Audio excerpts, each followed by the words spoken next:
হরে কৃষ্ণ বন্ধুরা, তোমরা সকলেই কেমন আছো? আশা করি সকলে খুব ভালো আছো। তো আমিও খুব ভালো আছি। তো আজকের বারে মঙ্গলবার, আমার পুজো আছে, তাই আমি চান করে চলে এসেছি ঠাকুর ঘরে পুজো দিতে। তো আমি পুজো টুজো দিয়ে নিয়েছি। তো আমার পুজো কমপ্লিট হয়ে গেছে। তো আজকের একটা নতুন রেসিপি নিয়ে তোমাদের সামনে চলে এসেছি। তো এই রেসিপিটা করার জন্য আমার কিছুটা পটল আমি পরিষ্কার করে কেটে রেখে দিয়েছি, মানে ধুয়ে কেটে রেখে দিয়েছি।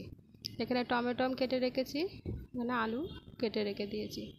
রেসিপিটা করার জন্য আমাকে লাগবে সাদা গোটা জিরে, দুটো তেজপাতা, কটা লবঙ্গ, এলাচ, দারচিনি, দুটো শুকনো লঙ্কা, আর নিয়েছি কাজু বাদাম, কিশমিশ, আর নিয়েছি ঘি।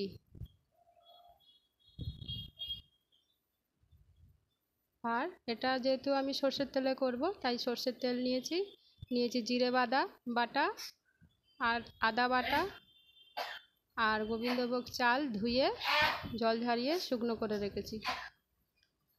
আর গুঁড়ো মশলাতে আমি রেখেছি হলুদ গুঁড়ো,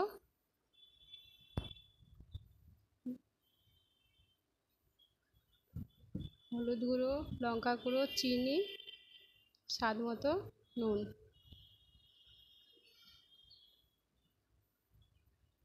তো চলো বন্ধুরা, রেসিপিটা শুরু করা যাক। আমি গ্যাসে কড়াইটা বসিয়ে দিয়েছি। কড়াই আমার গরম হয়ে গেছে, অল্প একটু ঘি কড়াইতে দিয়ে দিলাম। তো ফোড়নের জন্য কেটে রেখেছিলাম তেজপাতা, কটা লবঙ্গ,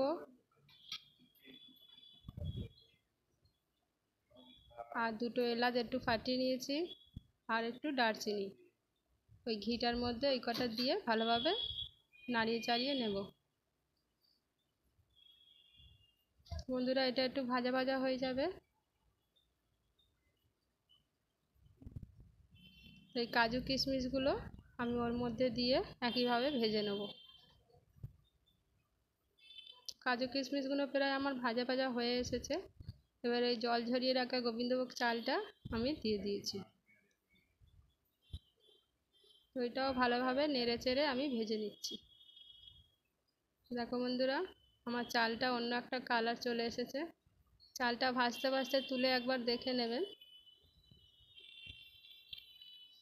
দেখুন বন্ধুরা, চালের মধ্যে একটা সাদা মতো ভাব এসে গেছে। চালের মধ্যে একটু সাদা ভাবটা চলে আসলে তাহলে ভাববেন কি চালটা হয়ে গেছে।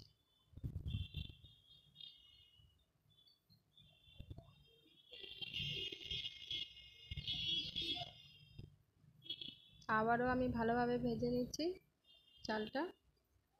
তো চালটা ভেজে নেওয়ার পরে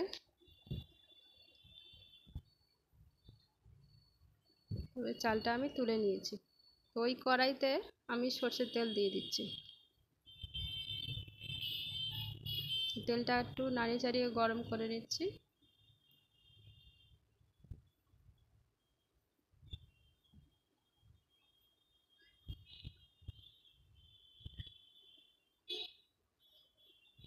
কেটে রাখা পটলগুলো আমি ওই তেলে দিয়ে দিচ্ছি। তো সব পটলগুলো দিয়ে ভালোভাবে নেড়ে চেড়ে আলুগুলো দিয়ে দিলাম।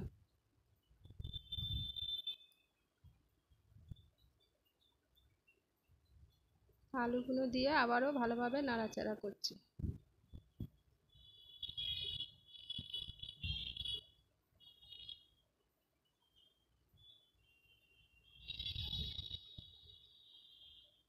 আলুর মধ্যে অল্প পরিমাণে একটু নুন আর হলুদ গুঁড়ো দিয়ে দিচ্ছি, যাতে করে আলু ও পটলটা ভালোভাবে ভাজা ভাজা হয়ে যায়।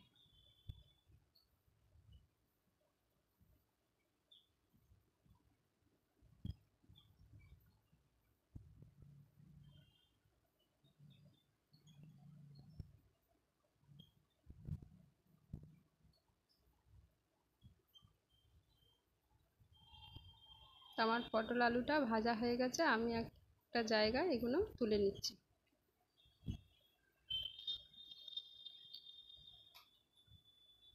আমার আলু পটলটা তুলে নেওয়ার পরে ওই কড়াইতে তেল ছিল, আর একটু সর্ষের তেল দিয়ে দিলাম।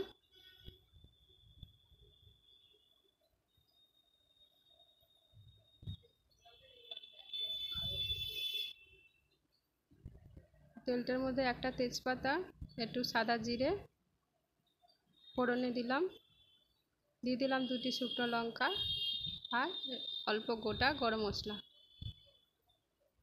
দিয়ে দিলাম আদা বাটা, রসুন বাটা, অল্প একটু নুন, অল্প একটু চিনি, যাতে মশলাটা না ছিটকোয়। নুনটা দিয়ে দিলে মশলাটা ছিটকোবে না।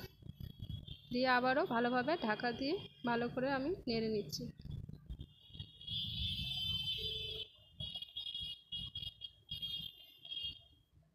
ভালোভাবে নেড়ে নেওয়ার পরে টমেটো কুচিটা ওর মধ্যে দিয়ে দিলাম।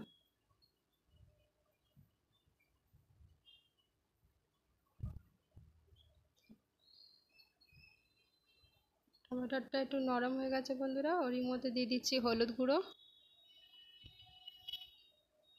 হলুদটা দিয়ে ভালোভাবে নাড়াচাড়া করে টমেটোটা একটু ঘেটে দিয়েছি, দিয়ে দিচ্ছি লঙ্কা গুঁড়ো আর একটু জল দিয়ে দিলাম যাতে মশলাটা ধরে না যায়।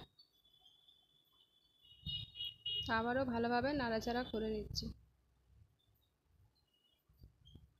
নাড়াচাড়া করে রাখার পর বন্ধুরা ভেজে রাখা আলু পটলগুলো ওই মশলার মধ্যে দিয়ে দিচ্ছি।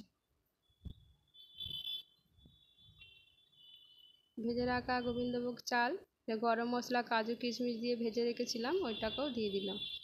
দিয়ে আবারও ভালোভাবে নাড়াচাড়া করে নিচ্ছি যাতে চালটা আলু পটলের সাথে ভালোভাবে মশলার সাথে ফাইল হয়ে যায়।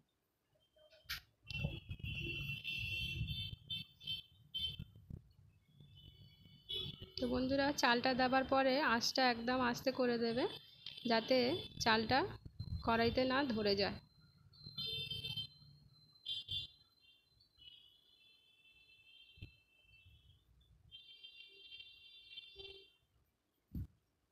তো যেই বাটিতে আমি চাল নিয়েছিলাম সেই পরিমাণ, ওই বাটির পরিমাণে দু বাটি আমি জল নিয়ে নিয়েছি।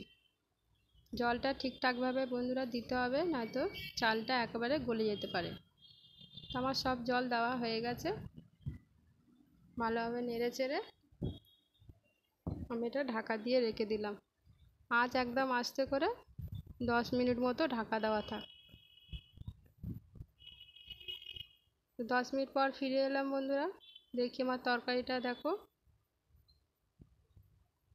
একদম গায়ের মতো হয়ে এসেছে।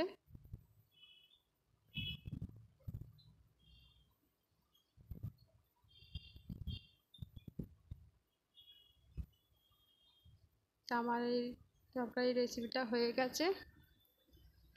আমি একটা পাত্রে এটা তুলে নেব।